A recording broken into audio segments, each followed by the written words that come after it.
साथियों, नमस्कार। आज हम परीक्षा संबंधी मार्गदर्शन के बारे में चर्चा करेंगे और आज का जो व्याख्यान है यह वाणिज्य के विद्यार्थियों के लिए विशेष रूप से उपयोगी है। वाणिज्य विषय के विद्यार्थी अपनी सेमेस्टर की परीक्षाओं में किस तरह से तैयारी करें, क्या चीज़ें उन्हें करना चाहिए, क्या उन्हें नहीं करना चाहिए, इस सब की जानकारी उन्हें इस व्याख्यान से मिल पाएगी। जैसा कि सभी को मालूम है कि हमारे यहाँ सेमेस्टर सिस्टम लागू है और इस सेमेस्टर सिस्टम में वर्तमान में जो परीक्षाएं हो रही हैं उनमें सभी प्रश्न पत्र 100 अंकों के हैं, जिसमें 15 अंकों का सतत व्यापक मूल्यांकन होता है, जिसको हम प्रचलित भाषा में CCE के नाम से जानते हैं। कई विद्यार्थियों में CCE को लेकर बड़ी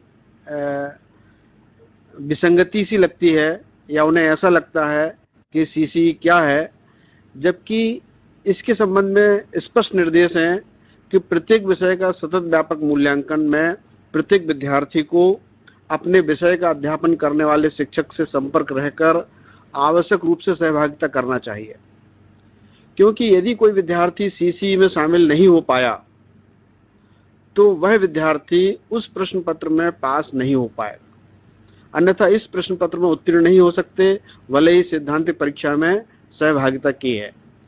तो मेरा सभी नियमित विद्यार्थियों, छात्र छात्राओं से अनुरोध है कि परीक्षा हम दे रहे हैं, लेकिन हम उससे महत्वपूर्ण यह भी समझें कि सतत व्यापक मूल्यांकन वाली पद्धति में हमें जरूर शामिल होना है।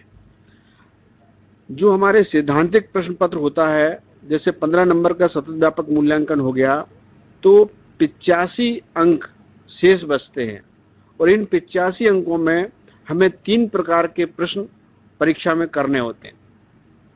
इन 3 प्रकार के प्रश्नों में वस्तुनिष्ठ प्रश्न होते हैं, लघु उत्तरीय प्रश्न होते हैं और दीर्घ उत्तरीय प्रश्न होते हैं। वस्तुनिष्ठ प्रश्न जो है वो वास्तव में कुछ इस तरह के होते हैं जिनमें बहुत से विकल्प दिए रहते हैं। तो हमें यह ध्यान में रखते हुए कि इन 3 प्रकार के प्रश्न पूछे जाएंगे, प्रत्येक प्रश्न पत्र के निर्धारित पाठ्यक्रम का भली भांति अध्ययन कर लेना चाहिए और हमारी अध्ययन शैली कुछ इस तरह से रहना चाहिए कि जो चीज़ हमें कठिन लगती है उसको हम पहली रीडिंग करते समय चिन्हित कर लेते हैं कि हम इसको बाद में समझेंगे। जो चीज़ हमें सरलता से, आसानी से समझ में आ रही है उसको हम पूरा तैयार करते हैं।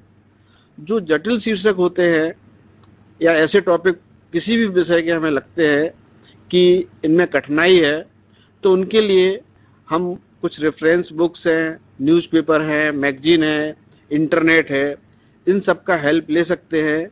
ये हम सभी लोग जानते हैं। इसमें सबसे अच्छी जो हमारे पास सोर्स होता है कि कठिन चीज़ों को जानने के लिए हमारे शिक्षक, और वास्तव में हम शिक्षक से संपर्क करके जितने अच्छे तरीके से कोई जानकारी प्राप्त कर सकते हैं उतनी हमको जानकारी और कहीं नहीं मिल पाएगी। परीक्षा पूर्व तैयारी करते समय हमें ये भी देख लेना चाहिए कि जो हर परीक्षा होने से पहले कुछ ऐसे हम प्रश्न तय कर लेते हैं कि ये बड़े महत्वपूर्ण प्रश्न हैं, तो इन प्रश्नों के उत्तर में हमें क्या क्या चीज़ें शामिल करना चाहिए, किन तथ्यों को प्रभावशाली ढंग से लिखना चाहिए, क्योंकि प्रश्न पत्र से संबंधित शीर्षक जो होते हैं उनके हम नोट्स तैयार कर लें जिनसे उन्हें बहुत कम समय में याद कर सकते हैं। वास्तव में ये सामान्य परीक्षा से संबंधित ऐसी बातें हैं जो हमें परीक्षा आयोजन से पूर्व ही कर लेना चाहिए। जो भी विषय हम पढ़ रहे हैं उस विषय से संबंधित किसी भी प्रकार का नवाचार, परिवर्तन, उल्लेखनीय घटनाक्रम की जानकारी हमें होना चाहिए और यदि उत्तर लिखते समय उस घटना या उस नवाचार का कहीं कोई हमें जिक्र करना हो तो वो जरूर करना चाहिए। हमारे जो वाणिज्य के विद्यार्थी हैं वो अगर शेयर मार्केट की बात करते हैं या किसी प्रकार के वस्तुओं के मूल्यों में आ रहे उतार चढ़ाव की बात करते हैं, तो ऐसे समसामयिक जो आर्थिक घटनाएं हैं, इन घटनाओं का समावेश अपने उत्तर में यदि आप करते हैं तो ऐसा प्रतीत होता है कि आप परिपक्वतापूर्ण उत्तर दे रहे हैं। इस तरह से जो विषय से संबंधित पेचीदा और कठिन शीर्षक होते हैं, हो सकता है कि एक शीर्षक किसी एक विद्यार्थी को बड़ा सरल लगता है, किसी दूसरे विद्यार्थी को बहुत कठिन लगता है। तो कठिन शीर्षकों को छोड़ने की तुलना में हमें अपने साथियों, मित्रों, सहयोगियों से चर्चा जरूर करना चाहिए। कई बार संकोचवश हम अगर चर्चा नहीं करते हैं या अपने शिक्षक से आप नहीं पूछते हैं तो ये आप अपने लिए परेशानी कर रहे हैं। इसलिए जो चीज आपको कठिन लगती है उसके बारे में डिस्कशन जरूर कीजिए और उसमें शर्म झिझक की बात हम किसी को नहीं होना चाहिए। महाविद्यालय की जो लाइब्रेरी है वो हमारे लिए बहुत अच्छा सोर्स है और इस लाइब्रेरी का आप जितना ज्यादा उपयोग कर सकते हो प्रश्न पत्रों के उत्तर की तैयारी के लिए उतना कीजिए। और लाइब्रेरी में कई जगह पुराने प्रश्न पत्र भी रखे जाते हैं और यदि आपका पाठ्यक्रम सब मिलता जुलता है तो आप पुराने प्रश्न पत्रों से जो आइडिया ले सकते हैं कि परीक्षा में किस तरह के प्रश्न पूछे जाते हैं। यहाँ परीक्षा से पूर्व एक गलती और होती है कि विश्वविद्यालय द्वारा जो टाइम टेबल घोषित किया जाता है, कई बार हम उसको बहुत गंभीरता से ध्यान नहीं रख पाते या उसमें कोई चेंजेज होते हैं, क्योंकि कई विद्यार्थियों की बहुत अच्छी तैयारी सब कुछ है, लेकिन जब वो कॉलेज पहुंचते हैं तो पता चलता है कि या तो उनका पेपर हो चुका है या कई बार उन्हें ऐसा लगता है कि ये पेपर जिसकी वो तैयारी करके आए थे ये कोई दूसरा प्रश्न पत्र है। तो आप ये सुनिश्चित कर लें कि किस तारीख को कौन सा प्रश्न पत्र होगा। इस तरह से परीक्षा की समय सारणी के अनुसार निर्धारित समय से पूर्व परीक्षा कक्ष में पहुंचना चाहिए। अपने अनुक्रमांक के अनुसार स्थान ग्रहण कर लें तथा यह भी सुनिश्चित कर लें कि परीक्षार्थी के रूप में आपके पास कोई अनुचित सामग्री तो नहीं है। यहाँ कई विद्यार्थियों के साथ ऐसी स्थिति बनती है कि जब गेट पर उनकी तलाशी ली जाती है तो वे कहते हैं कि साहब मैं याद करने के लिए ले आया था। तो आप जब परीक्षा देने उसी समय आप ये सब तय कर लें कि हम परीक्षा देने जा रहे हैं। मोबाइल या कोई भी कागज या कोई भी ऐसी चीज जिसके आधार पर हमारा यूएफएम प्रकरण बन सकता है, हमें ये चीजें नहीं रखना चाहिए। परीक्षा कक्ष में संपूर्ण प्रश्न पत्र को हमें कम से कम 2 बार जरूर पढ़ लेना चाहिए और जो भी निर्देश दिए हैं उनको हम समझ लें। कई विद्यार्थी यही गलती कर जाते हैं कि प्रश्न पत्र में क्या चीज पूछी गई है जबकि वो उत्तर कुछ दूसरी चीज का दे आते हैं और ऐसी स्थिति में जानते हुए भी वे सही अंक या अच्छे अंक प्राप्त नहीं कर पाते।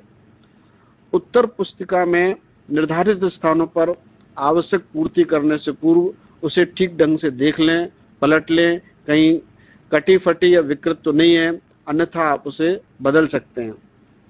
सामान्यतः जो उत्तर पुस्तिका होती है वो कुछ इस तरह से होती है।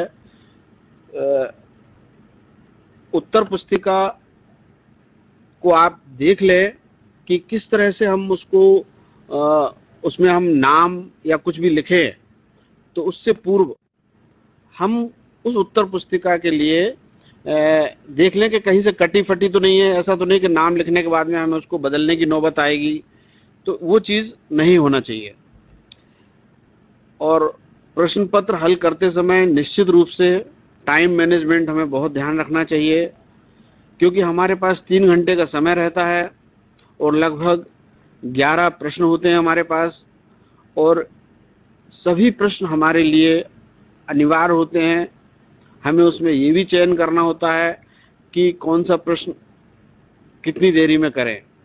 तो निश्चित रूप से हम समय का विशेष ध्यान रखते हुए ही इन सब कार्यों को करें। सामान्यतः जो प्रश्न सरलता से हल किए जा सकते हैं उन्हें हमें प्राथमिकता से करना चाहिए।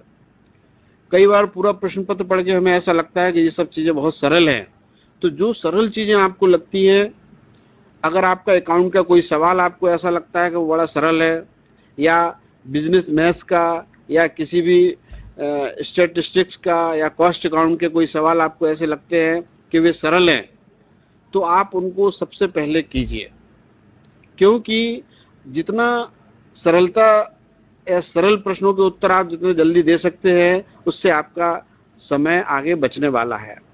यहाँ यह बतलाना मैं बहुत आवश्यक समझता हूँ कि प्रत्येक नया प्रश्न उत्तर पुस्तिका के नए प्रश्न से प्रारंभ करना चाहिए। व्यवहार में ऐसा आया है कि कोई भी विद्यार्थी जब एक प्रश्न खत्म होता है उत्तर पुस्तिका पे, तो दूसरा जो उसका जो दूसरा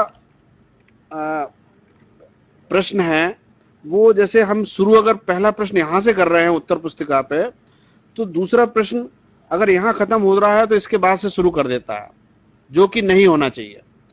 वास्तविकता यह है कि प्रश्न पत्र जब भी हम शुरू करें तो नए पेज से और ऊपर से ही शुरू करें। यहां यह भी मैं बतलाना चाहूंगा कि जब हम प्रश्न पत्र का उत्तर लिखते हैं तो कई लोग बहुत गलत लिखकर सिर्फ यहां पर 2 या 3 नंबर प्रश्न क्रमांक डाल देते हैं, जबकि व्यवहारिक स्थिति यह है कि हमें यह लिखना चाहिए, जैसे प्रश्न पत्र हम खंड बा का चौथा प्रश्न का उत्तर दे रहे हैं हम, तो हमें सबसे पहले लिख देना चाहिए खंड बा प्रश्न क्रमांक 4 का उत्तर, और इस आधार पर हम इसको अंडरलाइन कर दें। इसके बाद हमें अपना प्रश्न का उत्तर लिखना चाहिए। हाँ, शायद आपको दिख नहीं रहा होगा, जैसे यदि हम ये लिख रहे हैं तो हमें खंड बा प्रश्न क्रमांक 4 का उत्तर कुछ इस तरह से लिखकर इसको अंडरलाइन करना चाहिए। कई विद्यार्थी ऐसा ना लिखने की तुलना में या तो हाशिए के इस तरफ 4 लिख देते हैं या खंड बा लिख देते हैं, और आप ध्यान रखें कि जितना आप उत्तर कौन से प्रश्न का दे रहे हैं स्पष्ट रूप से लिखेंगे, उतना आपकी कॉपी को जचने में कम समय लगेगा और आपको अधिक अंक मिलने की संभावना रहेगी। इसी तरह से इस कॉपी पे परीक्षा का नाम जहां लिखा होता है, कई लोग परीक्षार्थी अपना नाम लिख देते हैं, जबकि यहां आप किस कक्षा की परीक्षा दे रहे हैं वह बात लिखी जाती है। अपना नाम आपको अपनी कॉपी पे कहीं भी नहीं लिखना है। विषय है, और अनुक्रमांक लिखते समय कई बार लोग अपने रोल नंबर को हजारों लाखों में लिख देते हैं, जबकि आपको सिंगल डिजिट का शब्दों में लिखना होता है। अगर 4, 6, 7, 8, 9 ऐसा लिखा है तो आप हिंदी में भी 4, 6, 7, 8, 9 लिखिए, 4, 3, 6 जो भी आप लिखते हो, लेकिन उसको लाखों या करोड़ों में कृपया ना लिखें। इससे बड़ी व्यवहारिक परेशानियां आती हैं। यहाँ मैं यही भी बताना चाहूँगा कि वस्तुनिष्ठ प्रश्नों के जो संभावित विकल्प होते हैं, उनमें से हमें सिर्फ उनका जो सही उत्तर है वह लिखना चाहिए। कई बार कई परीक्षार्थी वस्तुनिष्ठ प्रश्न पूरा लिख देते हैं, फिर उसमें जो चारों विकल्प हैं वे भी लिख देते हैं, और फिर जो सही उत्तर होता है उसके सामने राइट लगा देते हैं।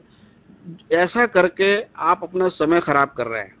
वास्तव में उत्तर पुस्तिका में विकल्प अंकित करते समय विकल्प का क्रम प्रश्न पत्र के अनुसार अंकित करें, जैसे आ, बा, सा, दा आदि, क्योंकि अभी जो सेमेस्टर की परीक्षाएं हो रही हैं, इसमें प्रत्येक प्रश्न पत्र में वस्तुनिष्ठ प्रश्न अवश्य आते हैं, और हमारे कई विद्यार्थी वस्तुनिष्ठ प्रश्नों का उत्तर देने में कई प्रकार से गलतियां करते हैं। कई परीक्षार्थी मात्र विकल्प का क्रम लिख देते हैं या मात्र उत्तर लिख देते हैं, जो ठीक नहीं है, क्योंकि परीक्षक को फिर जांचने में बहुत समय लगता है। जैसे अगर हम माने कि प्रबंध है, तो इसके बारे में विकल्प दिया हुआ है कि प्रबंध विज्ञान है, कला है, दोनों है या कोई नहीं। इसमें से ऊपर से तीनों में से कोई सा भी उत्तर नहीं है। तो इसका उत्तर अगर हमें लिखना हो तो हमें ब्रैकेट सा और दोनों यह लिखना चाहिए। यदि कोई व्यक्ति इसमें सिर्फ सा लिख दे तो वो भी गलत है, या कोई व्यक्ति अकेला सिर्फ दोनों लिख दे तो ये भी गलत है, क्योंकि आप सा या दोनों अकेला लिखने से आप अधूरा उत्तर दे रहे हैं और बहुत संभव है कि एग्जामिनर जांचते समय आपकी मंशा ना समझ पाए और आपको नंबर ना मिल पाए। तो इसका सही तरीके से जो उत्तर लिखने का तरीका है वो पहले जैसे लिखा है कि ब्रैकेट में सा भी लिखिए और दोनों भी लिखिए, इससे आपको बहुत अच्छा नंबर मिल जाता है। वस्तुनिष्ठ प्रश्नों का उत्तर देते समय जैसा कि आपको बताया कि पूरा प्रश्न विकल्पों सहित लिखने की कतई आवश्यकता नहीं होती है, इसमें आपका समय खराब ही होना है। विकल्प का क्रम एवं उत्तर सुवाच्य अक्षरों में होना चाहिए। यदि इन दोनों में विरोधाभास है तो फिर नंबर मिलने की संभावना नहीं होती है, और ये विरोधाभास कुछ इस तरह से हो सकता है। मान लीजिए कि अभी जो आपको उदाहरण बताया उसमें आपने प्रश्न 1 का उत्तर ब्रैकेट सा और कला लिख दिया, जबकि ब्रैकेट सा में कला नहीं, ब्रैकेट सा में दोनों लिखा हुआ है।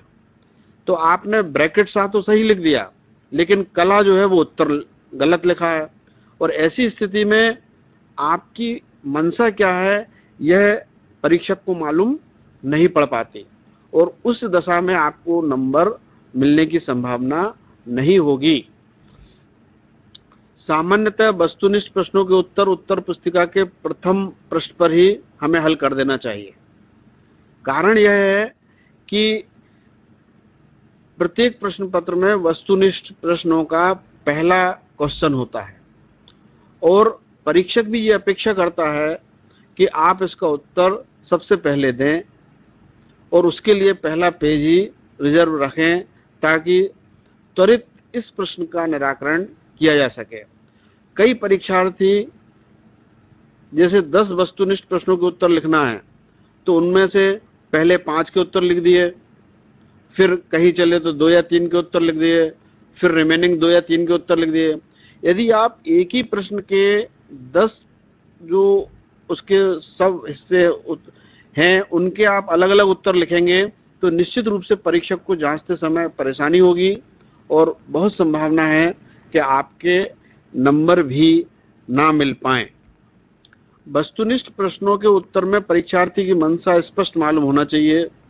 कई बार हम एक प्रश्न उत्तर लिखने के बाद उसको काट देते हैं, या हमने उसके ऊपर आ लिखा, आ के ऊपर बा लिख दिया, तो हम अपने ओर से तो ये समझते हैं कि हमने सही लिख दिया, लेकिन वास्तव में यहाँ जो ओवर राइटिंग होती है या कटिंग होती है अनावश्यक, इससे हमें नंबर कम मिलने की संभावना बनी रहती है और हमें ऐसा नहीं करना चाहिए। कभी अगर हमें उत्तर बदलने की इच्छा लगती है या ऐसी आवश्यकता पड़ती है तो जो उत्तर हमने लिखा है उसे स्पष्ट रूप से काटिए, और स्पष्ट रूप से काटने के लिए मात्र एक लाइन खींच दीजिए ताकि परीक्षक को ये मालूम पड़े कि पहले आपने क्या लिखा था, जिसे काटकर अब आप क्या लिख रहे हैं। पुनः नया उत्तर लिखें और पुराने उत्तर को हमें सुधारने का प्रयास या उसमें हमें अपना समय खराब नहीं करना चाहिए।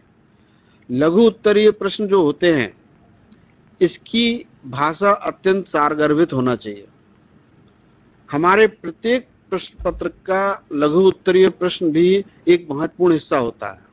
इसमें हमें अपने विषय से संबंधित बातों को बहुत कम शब्दों में या सीमित शब्दों में बतलाना आना चाहिए।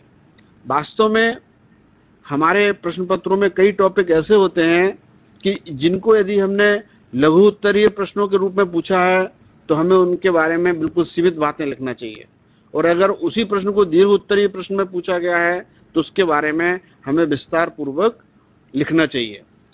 तो लघु उत्तरीय प्रश्नों का उत्तर देते समय आपको कुछ सावधानियां जरूर रखना चाहिए।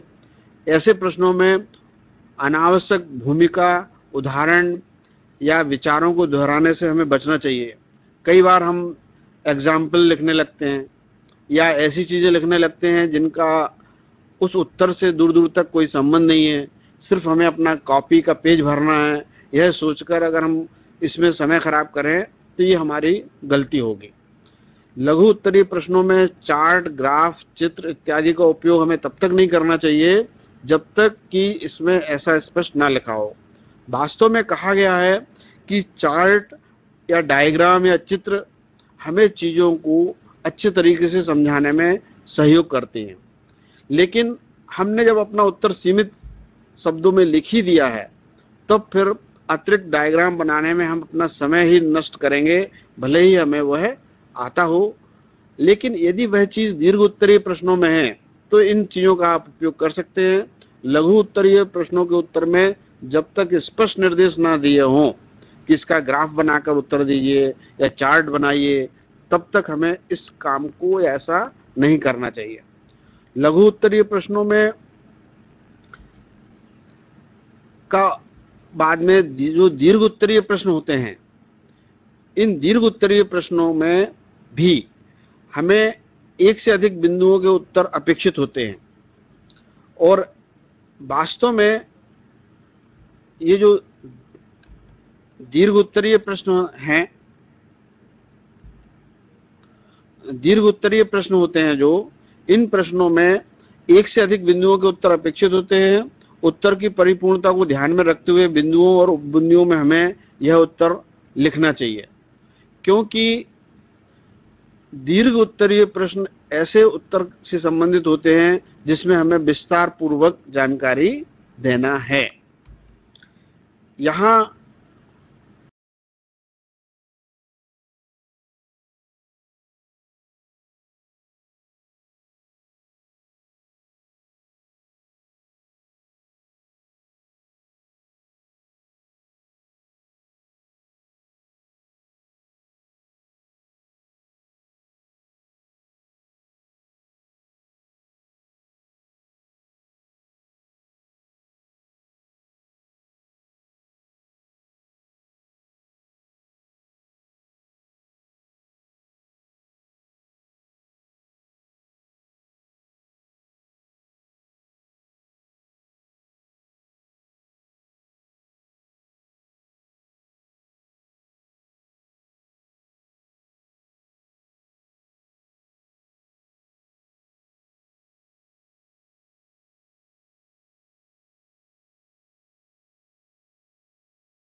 खेद है कि अभी कुछ रुकावट रही है। तो साथियों, अपन जो बात कर रहे थे कि दीर्घ उत्तरीय प्रश्नों के हल करते समय हमें विषय से संबंधित पूरी जानकारी देना होती है और ऐसे उत्तर पैराग्राफ में हमें लिखना चाहिए। वास्तव में उत्तर पुस्तिका के यदि किसी पेज में आप प्रथम लाइन से लेकर अंतिम लाइन तक पूरा लिख रहे हैं तो देखने में परीक्षक को ऐसा लगता है कि मालूम नहीं आपने क्या लिख दिया। तो निश्चित रूप से कभी भी एक पेज पूरा भर के ना लिखें। अगर पूरा पेज लिखने की बात आती है तो बीच में उसको पैराग्राफ के रूप में जरूर लिखें। अगर कहीं कोई इंपॉर्टेंट बात है तो आप अगर नीली स्याही से उपयोग करते हैं या काली स्याही का उपयोग करते हैं तो नीले या काले ही रंग के स्केच पेन का उपयोग कर सकते हैं और उसके माध्यम से अपनी महत्वपूर्ण बातों को प्रभावशाली ढंग से बतला सकते हैं। इन प्रश्नों को हल करते समय हमें समय का विशेष ध्यान रखना चाहिए और एक ही प्रश्न के उत्तर में हम ऐसा ना हो कि बहुत ज़्यादा समय लगा दें। सर्वप्रथम किस खंड के किस प्रश्न का उत्तर लिखा जा रहा है यह एक लाइन में मोटे अक्षरों में हमें लिखना चाहिए और जिससे परीक्षक को यह जानने में बड़ी आसानी रहती है इस प्रश्न का उत्तर है। वास्तव में आपके द्वारा जो कॉपी लिखी जाती है, इस पूरी कॉपी को जो परीक्षक जांच रहा है, हमें उसकी सुविधा को ध्यान में रखते हुए ही तैयार करना चाहिए। यदि परीक्षक को पढ़ने में यह असुविधा हो रही है कि आपने किस प्रश्न का उत्तर दिया, तो आपके नंबर कम होना वहीं से शुरू हो जाते हैं। और जितनी देर उसको यह जानने में लगती है कि आपने किस प्रश्न का उत्तर दिया है, मान लीजिए कि उतने नंबर आपके कम हो रहे हैं। तो हमेशा सभी साथियों को यह ध्यान में रखना है कि हम जिस भी प्रश्न का उत्तर दे रहे हैं उसको स्केच पेन से पहली लाइन में कि खंड सा का प्रश्न क्रमांक 10 का उत्तर, और इस लाइन को अंडरलाइन कर दीजिए और उसके बाद आप उत्तर लिखना शुरू करें। दीर्घ उत्तरीय प्रश्नों में प्रश्न का उत्तर एक बार में एक साथ ही लिखना चाहिए। हम इसको किताबों जैसा नहीं लिख सकते हैं कि हमने 3 पेज लिखने के बाद में बाकी का लिख दिया, शेष आगे है, और उसके बाद कोई दूसरा प्रश्न करने लगे और फिर पुराने प्रश्न का उत्तर लिख रहे हैं। अगर आप ऐसा करते हैं तो यह मान के चलिए कि जो आपने शेष भाग आगे लिखा है या पुराना लिखा है, तो उसमें आपको नंबर नहीं मिल पाएंगे, या परीक्षक को पास इतना समय नहीं होता है कि वह आपकी कॉपी को पूरा पलटता रहे कि अब आपने इस प्रश्न का उत्तर कहाँ लिखा है। यदि एक प्रश्न कोई सा ऐसा है जिसमें आ, बा या सा भाग हैं, तो निश्चित रूप से हमें इनका उत्तर एक साथ ही लिख देना चाहिए। पहले आ का लिखें, फिर बा का लिखें और फिर सा का लिख दें। कई परीक्षार्थी किसी प्रश्न के आ भाग का उत्तर लिख दिया, अब कोई दूसरा प्रश्न का उत्तर लिख दिया और उसके बाद में फिर बा या सा का उत्तर लिखा, तो इससे जो डिसकंटिन्यूटी आपके लिखने में हो रही है, आपको नंबर मिलने में भी असुविधा हो सकती है। उत्तर लिखते समय लाल स्याही का उपयोग बिल्कुल भी नहीं करें, क्योंकि इसका उपयोग करने का अधिकार परीक्षक का है। हम जिस रंग से, नीले या काले रंग से लिखते हैं, तो हमें अगर कोई चीज़ महत्वपूर्ण तरीके से लिखना है तो नीले या काले रंग के स्केच पेन का ही उपयोग करें। लाल रंग के उपयोग से बचें जब तक कि अत्यंत आवश्यक ना हो। अत्यंत छोटे या बड़े अक्षर ना लिखें, बिल्कुल पास पास या दूर दूर ना लिखें। एक लाइन खाली छोड़कर भी उत्तर ना लिखना चाहिए।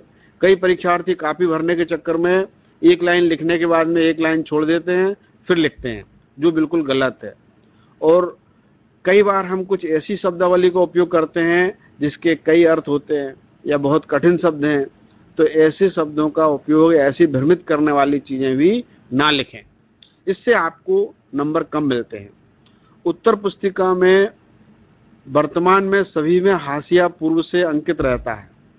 कई परीक्षार्थी जो प्रिंटेड हाशिया है उसके अतिरिक्त अलग से हाशिया बनाते हैं, जो पूरी तरह से गलत है। यदि कॉपी में हाशिया नहीं है तो आपको बनाने की आवश्यकता है, और यदि हाशिया प्रिंटेड है तो ऐसी स्थिति में जो हाशिया प्रिंटेड है उसको ही माने और उसके हिसाब से आपको अपने उत्तर लिखना है। उत्तर लिखते समय पुस्तिका में अपनी व्यक्तिगत परेशानी, पहचान या अप्रासंगिक बातें बिल्कुल नहीं लिखना चाहिए। कई लोग प्रथम पृष्ठ के ऊपर कोई धार्मिक या किसी देवी देवता को नमन लिख देते हैं, या ऐसा लिख देते हैं कि किसी से सहयोग मिल जाए। तो ऐसी सब बातें कहीं ना कहीं आपकी कमजोरी बतलाती हैं, और ऐसा सब कुछ लिखना आपको निषिद्ध है, मना है। इसका विपरीत प्रभाव भी पड़ सकता है। प्रश्न पत्र हल करते समय आप यह पहचानें कि आप क्या क्या कर सकते हैं। किसी प्रश्न के पूरे प्रश्न पत्र को जो आपसे कहा गया कि 2 बार पढ़ लें, तो आपको बहुत आसानी से मालूम पड़ जाता है कि यह प्रश्न पत्र मैं बहुत अच्छे तरीके से हल कर सकता हूं, और इस प्रश्न पत्र में क्या चीज़ें ऐसी हैं जो मेरे लिए बहुत कठिन हैं।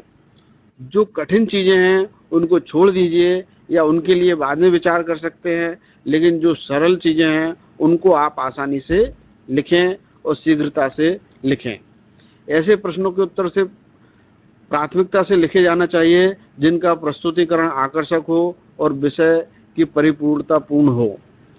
मान लीजिए कि कुछ प्रश्न ऐसे हैं जिनके उत्तर लिखने में आप बहुत अच्छे डायग्राम, चित्र, या आपका प्रेजेंटेशन या आपकी तैयारी बहुत अच्छी है, तो निश्चित रूप से ऐसे प्रश्नों का उत्तर हमें लिखना चाहिए, ताकि एक बार परीक्षक के मन में आपके बारे में एक भावना बन जाती है कि यह विद्यार्थी पढ़ने लिखने वाला है और इसको अच्छे नंबर दिए जा सकते हैं। आकर्षक प्रस्तुति के लिए दीर्घ उत्तरीय प्रश्नों में चित्र, ग्राफ या चार्ट, ये सब चीज़ें हम लिख सकते हैं, और जो भी इसके अतिरिक्त ऐसी चीज़ें हम उचित समझते हैं क्योंकि जिनको बतलाने से हमारे उत्तर की परिपूर्णता होती है, तो वह भी हमें प्रयोग करना चाहिए। प्रश्न पत्र का कौन सा उत्तर हमें बिल्कुल नहीं आता है या किस उत्तर के प्रति हमें ऐसा लगता है कि वह सही नहीं है, तो ये हमारी कमजोरी होती है, और इस कमजोरी को हमें प्रदर्शित नहीं करना चाहिए। या ऐसे प्रश्नों के उत्तर हमें अंत में लिख सकते हैं, या ऐसी भाषा शैली का हम उपयोग कर सकते हैं जिससे जो जानकारी हमारे पास में अभाव है वह परिलक्षित ना हो। एक ही प्रश्न का उत्तर लिखने में अधिक समय बिल्कुल नहीं लगाना चाहिए, अन्यथा यह होगा कि अंत में आपके कुछ प्रश्न छूट जाएंगे, और ऐसी स्थिति में जो पूर्णांक आपको 85 अंकों का दिया गया है, आप पूरा पेपर हल नहीं कर पाएंगे। प्रश्न को हल करते समय हमें ध्यान रखना चाहिए कि जिस का उत्तर हम सहज तरीके से बेहतर ढंग से कर सकते हैं, उनके प्रति हमें संशय नहीं है, तो उन पर विचार किया जाए और उत्तर लिखने से के कितने अवसर हम उनसे ले सकते हैं। कई बार प्रश्नों में विकल्प उपलब्ध रहते हैं। हम जब प्रश्न पत्र पढ़ते हैं तो कुछ हमें कठिनाई आती है। यदि हमने फिर से प्रश्न पत्र पढ़ लिया तो हो सकता है कि किसी के उत्तर हमें उसी प्रश्न पत्र में मिल जाते हैं, क्योंकि सेमेस्टर पद्धति में हमारा जो सिलेबस है वो बहुत सीमित है, और प्रत्येक परीक्षार्थी को आपसे 11 प्रश्न पूछना है, 11 प्रश्न के विकल्प भी लेना है, तो आपको 22 प्रश्न पूछे जाते हैं।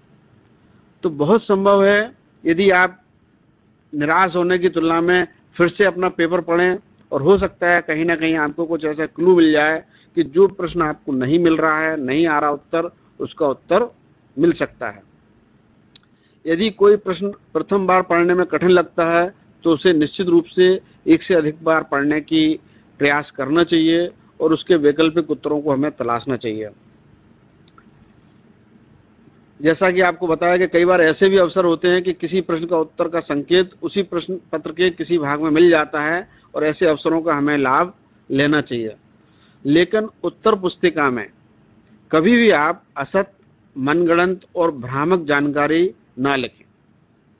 कई लोग उत्तर पुस्तिका में या तो ऐसी हैंडराइटिंग में लिख देते हैं जो अगर उनसे खुद पढ़वाएं तो वे नहीं पढ़ सकते, या कुछ ऐसी बातें लिख देते हैं कि जो बिल्कुल सत्य नहीं है, या जिनके सत्य होने पे कोई दूर दूर तक संभावना भी नहीं है, और बड़ी कंफ्यूजिंग या भ्रामक चीज़ें लिख देते हैं, जिनकी वजह से परीक्षक का एक समय खराब होता है और उस परीक्षार्थी के बारे में बड़ा बुरा इंप्रेशन पड़ता है, और ऐसा कहा जाता है कि ऐसे परीक्षार्थी को परीक्षक अच्छे अंक नहीं देता। कुछ छात्र छात्राओं की आदत होती है कि वो एक पेज पर लिखेंगे, उसमें कोई शब्द काटेंगे, फिर से लिखेंगे। तो ये जो बार बार आप ओवर राइटिंग या काटते हैं, ये कहीं ना कहीं आपकी अपरिपक्वता दर्शाता है, और इस आदत से हमको बचना चाहिए, क्योंकि आपकी जो उत्तर पुस्तिका है वो कहीं ना कहीं आपके व्यक्तित्व को दर्शाती है। किसी की उत्तर पुस्तिका बिल्कुल साफ सुथरी है, सुंदर हैंडराइटिंग है, और सब चीज़ें आपने व्यवस्थित तरीके से लिखी हैं, तो निश्चित रूप से परीक्षक समझता है कि यह व्यक्ति एक अच्छा व्यक्तित्व का धनी है। या इसके विपरीत कोई व्यक्ति अगर अपने उत्तर पुस्तिका को मोड़े है, काट रहा है, बार बार कटिंग कर रहा है, या उसमें स्याही फैली हुई है, तो ये सब बातें आपके लिए निगेटिव रिमार्क हैं। अस्पष्ट ढंग से या अधूरे उत्तर लिखने की कमजोरी से कम अंक या बिल्कुल भी अंक ना मिलने की संभावना रहती है। कई बार हम अधूरा उत्तर लिख देते हैं, या उत्तर ऐसा लिख दिया कि हमें खुद समझ में नहीं आ रहा है कि क्या लिखा जा रहा है, तो ये सब चीज़ें हमको ऐसा लगता है कि बहुत कम अंक मिलेंगे। परीक्षा में स्याही का रंग बार बार हमें नहीं बदलना चाहिए। कुछ लोग अच्छा उत्तर लिखने के चक्कर में हरी स्याही का भी उपयोग कर देते हैं, लाल का भी उपयोग कर देते हैं, और अगर उनके पास एक दो और भी स्केच पेन है तो वो भी उपयोग कर देते हैं। वास्तव में आप जितनी बार स्याही का रंग बदलते हैं उतना आपका समय खराब होता है और इससे सकारात्मक की जगह नकारात्मक प्रभाव पड़ता है। हमें बार बार स्याही का रंग नहीं बदलना चाहिए। किसी भी उत्तर को समाप्त करने के बाद अगला पृष्ठ रिक्त नहीं छोड़ें, अन्यथा रिक्त पृष्ठ के बाद में उत्तर बिना जचा रह जाता है। यह समस्या कई विद्यार्थियों के साथ होती है कि उन्होंने पहले 2 पेजों में किसी प्रश्न का उत्तर लिखा, बाद में 2 पेज खाली छोड़ दिए। वो इसलिए छोड़ दिए कि बाद में अगर समय बचेगा तो हम इस प्रश्न का उत्तर फिर से लिखेंगे, और नया प्रश्न लिखना शुरू कर दिया। ऐसे में यद्यपि परीक्षक पूरी कॉपी पलटते हैं, लेकिन कई परीक्षक ऐसा भी देखते हैं कि यदि आपने नहीं लिखा तो वे मान के चलते हैं कि आगे आपने नहीं लिखा होगा और आपके आगे के प्रश्न हैं वो बिना जचे रह जाते हैं। तो आपने लिखा है और आपने गलत तरीके से उसको प्रस्तुत किया है, इसका नुकसान आपको उठाना पड़ सकता है। इसलिए कृपया कभी भी उत्तर पुस्तिका में अपने उत्तर देते समय कोई भी प्रश्न समाप्त होने के बाद में नया उत्तर हमें नए पेज से शुरू करना है, लेकिन उस पेज को खाली बिल्कुल मत छोड़िए, अन्यथा आप नुकसान में जा सकते हैं। और परीक्षा से पूर्व परीक्षार्थी को अपने विषय के संबंध में स्वॉट विश्लेषण जरूर कर लेना चाहिए। यह तय है कि सभी परीक्षार्थियों को प्रत्येक प्रश्न पत्र की बहुत अच्छी तैयारी नहीं हो पाती। कुछ लोगों का अकाउंट बहुत अच्छा होता है, कुछ लोगों की थ्योरी बहुत अच्छी होती है। तो आपकी जिस विषय में कमांडिंग है, आप जिस विषय में आपकी रुचि है, जिस विषय को आपको सरल लगता है, तो उसकी आप बहुत अच्छी तैयारी करिए, उसमें आप मैक्सिमम स्कोर लाइए और उसका क्षतिपूर्ति उस विषय से हो जाती है जो विषय आपको कठिन लगता है। वाणिज्य के विद्यार्थियों में मैंने कई विद्यार्थियों को ऐसा देखा है जिन्हें अकाउंट में बड़ी परेशानी होती है और वे यह सोच के चलते हैं कि अकाउंट का पेपर आएगा तो हम सवाल नहीं करेंगे, जो सिर्फ थ्योरी पूछी जाएगी हम उसका उत्तर देंगे। तो ऐसी स्थिति में आपको थ्योरी का उत्तर लिखते समय भी अकाउंट के पेपर में कुछ व्यवहारिक जानकारियां लिखना पड़ सकती हैं, और आप यह सोचो कि सिर्फ थ्योरी के आधार पर आप पास हो जाओगे तो उसकी संभावना बहुत कम होती है। मेरा ऐसा सोचना है कि यदि आप लोगों की कोई जिज्ञासा है तो निश्चित रूप से परीक्षा के बारे में आप कुछ हमसे पूछ सकते हैं, ताकि जो लोग संयोग से आज अपनी कक्षाओं में उपलब्ध हैं तो उनको उपलब्ध रहने की सार्थकता बने। आप में से कोई परीक्षा से संबंधित कुछ पूछना चाहें तो बताएं।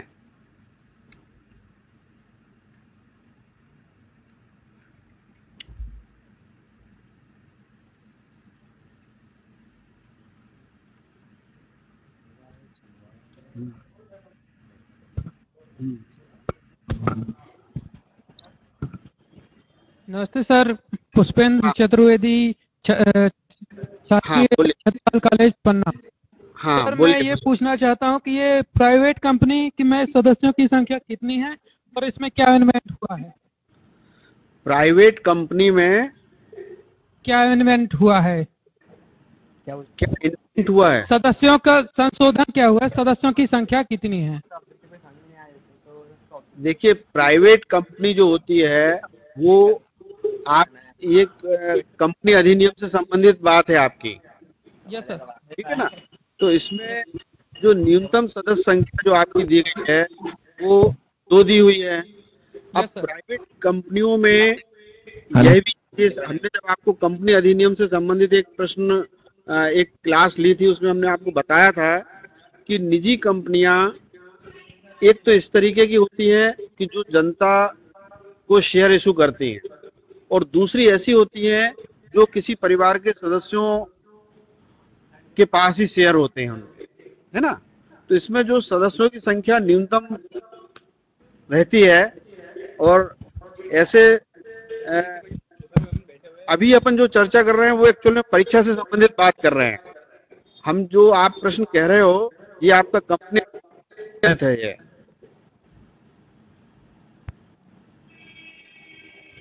आप परीक्षा हाल में जाने या प्रश्न पत्र हल करने या इससे संबंधित कोई बातें हो तो बतलाइए। Khandwa. Sir PG college Chhindwara. Hello. हाँ hello sir, PG college Chhindwara. हाँ बोलिए। सर जैसा आपने बताया हेलो, कि उत्तर नेपा पुस्तिका में नेपा कोई भी गवर्नमेंट क्वेश्चन नए कॉलेज पेज से चालू करना है, हाँ तो सर यदि पिछला वाला क्वेश्चन का आंसर ऊपर की 2 या 3 लाइन में ही समाप्त हो जाता तो फिर उस पेज को खाली छोड़ेंगे या फिर नए आंसर चालू करेंगे? हाँ, निश्चित रूप से यदि पिछले प्रश्न का उत्तर एक लाइन पे भी अगर चालू खत्म होता है, यानी आपका नए पेज की अगर एक लाइन भी भरती है तो आपको उस पूरे पेज को छोड़ना चाहिए, क्योंकि नया जो प्रश्न आप कर रहे हैं उसको आपको नए पेज से ही करना है। उस पूरे पेज को छोड़ दीजिए और कोशिश ये करिए कि अगर आप एक लाइन लिख रहे हैं तो 2-4 लाइनें और लिख दीजिए, और नहीं तो कोशिश ये भी कर सकते हैं कि सिर्फ एक लाइन लिखने के लिए नया पेज आप बर्बाद ना करें। लेकिन यदि आपने पहले लिखी है तो उस पेज को पूरा छोड़ना होगा और अगले पेज से आपको प्रश्न का उत्तर लिखना चाहिए। सर वाले पेज में प्लीज टर्न ओवर लिख सकते हैं? हैं? सर पीटीओ लिख सकते हैं वाले पेज में नीचे साइड? हाँ बिल्कुल लिख सकते हैं, पीटीओ लिख सकते हैं। और आप सभी लोगों से, जो लोग सुन रहे हैं, उनसे मेरा ये विशेष अनुरोध है कि आप अपने प्रश्नों का क्रमांक बहुत सही लिखें और स्पष्ट लिखें, क्योंकि कॉपी जांचते समय जब से सबसे ज्यादा समय यही लगता है कि आपने किस प्रश्न का उत्तर दिया। कहीं गलती से आपके गलत प्रश्न का उत्तर या कोई गलत प्रश्न का अंक किसी दूसरे प्रश्न में ना चला जाए। Thank you sir. हाँ, नेपाल से बात कर रहे थे। हाँ बोले sir. Government college Khandwa, SN college. हाँ बोलिए बोलिए। सर अगर अपने को सर एग्जाम में अगर 10 नंबर का क्वेश्चन आए तो उसका सर आंसर सर किस टाइप से लिखना पड़ेगा? नहीं, 10 नंबर का आंसर जो है आपके लिए वो दीर्घ उत्तरीय प्रश्न है। हाँ। क्योंकि अब आपका सेमेस्टर सिस्टम है और सेमेस्टर सिस्टम में आपके 5 अंकों के शॉर्ट आंसर वाले रहते हैं और 10 अंकों के दीर्घ आंसर वाले रहते हैं। दीर्घ उत्तरीय प्रश्न है। तो निश्चित रूप से इसमें प्रश्न में जो कुछ भी पूछा गया है, सबसे पहले तो आप ये तय कर लें कि किसी भी प्रश्न में जो लॉन्ग आंसर वाला है इसमें उसने क्या क्या पूछा गया है, जैसे उसकी परिभाषा, विशेषता या उसके गुण दोष या अधिकार कर्तव्य। आपको ये तय कर लेना चाहिए कि क्या क्या बातें उसमें पूछी गई हैं, और फिर आप ये तय कर लें कि हमें जो चीजें पूछी गई हैं उन सबको कवर करते हुए ही उत्तर लिखना चाहिए। कई बार क्या होता है कि दीर्घ उत्तरीय प्रश्न एक लाइन का भी होता है। दीर्घ उत्तरीय प्रश्न एक लाइन का होगा, लेकिन आपको उसमें उत्तर बहुत लंबा लिखना है। इसकी विवेचना कीजिए या आलोचनात्मक समीक्षा कीजिए, तो कम से कम 5 पेज तो आपके लिखे ही होना चाहिए। दीर्घ उत्तरीय प्रश्नों के उत्तर लिखते समय कम से कम 5 पेज में तो उत्तर आपका आना चाहिए। Yes sir. सर अगर हम सर लिख भी देते हैं सर हमने सर 2 सेम की एग्जाम दे दी, पर सर हम देखते कि सर उसपे सर पूरे मार्क्स मिल ही नहीं पाते सर। जैसे अपन किसी भी एग्जाम को अपन देखते कि भाई 10 नंबर में से अपने को कम से कम अपन ने पूरा लिखा है तो कम से कम 8 नंबर तो मिलने को ना, तो 8 कभी कैसा भी लिखा हो, मतलब अच्छा तो लिखा है फिर भी तो सर उसमें नंबर ही नहीं मिल पाते सर, इसलिए मार्क्स कम आ जाते हैं। आपका कहना सही हो सकता है, लेकिन आपकी जानकारी के लिए बतला दें कि अब विश्वविद्यालय में ऐसी सुविधा उपलब्ध है कि यदि आप अपनी उत्तर पुस्तिका की फोटोकॉपी चाहते हैं तो आप ले सकते हैं, जिससे आपको ये मालूम पड़ जाएगा कि आपके प्रश्न पर कितना उत्तर आपने जो उत्तर लिखा है उस पर कितने अंक मिले हैं।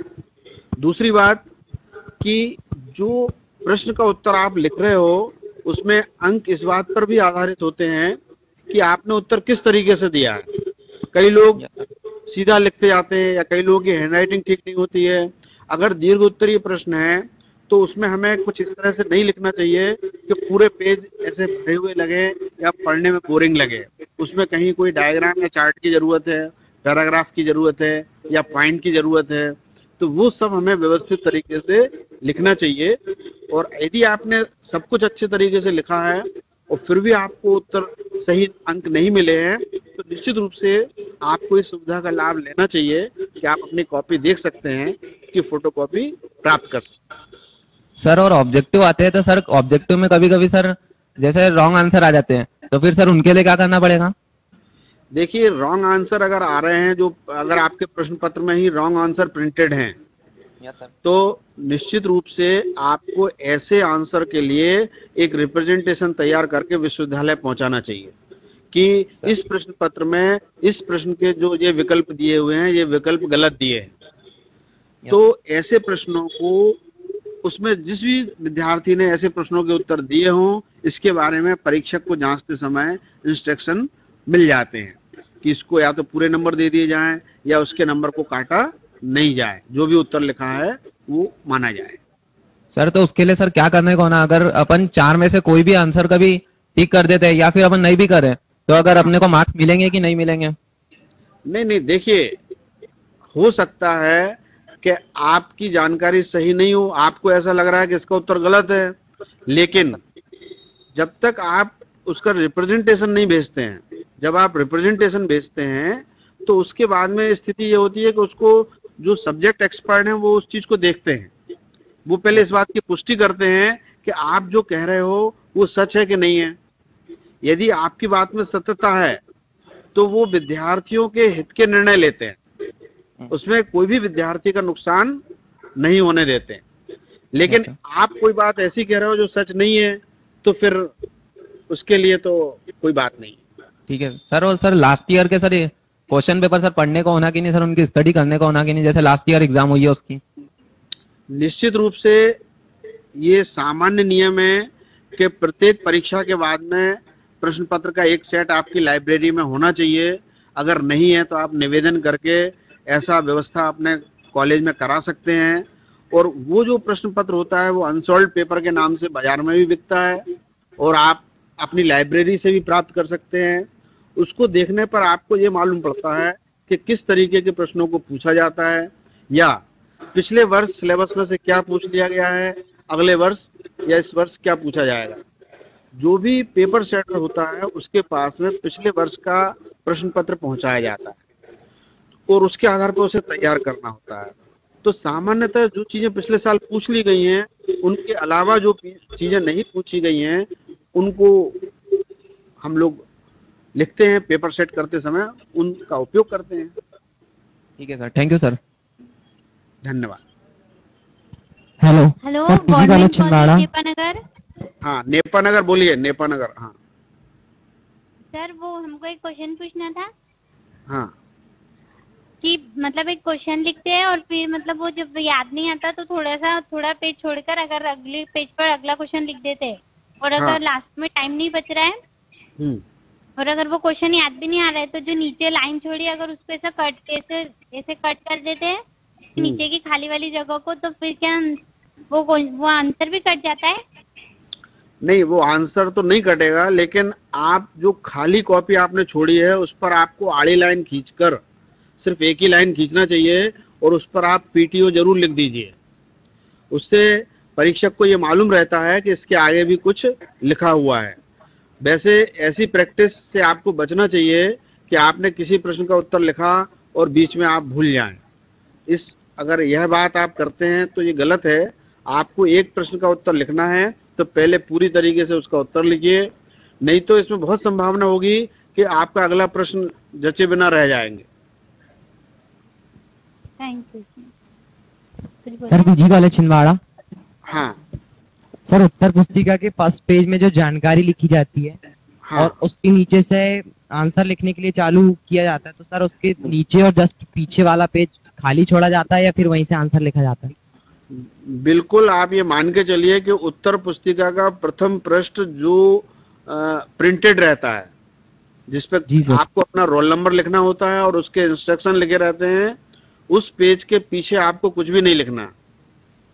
उस पेज मतलब के हाँ, पीछे वाला पेज पूरा खाली छोड़ के उसके बाद वाले पेज से चालू करना है। छोड़ना चाहिए, पूरा खाली इसलिए छोड़ना चाहिए कि जब आपकी कॉपी जचने जाती है तो आपके रोल नंबर वगैरह फोल्ड होते हैं, कोड नंबर वगैरह डलते हैं।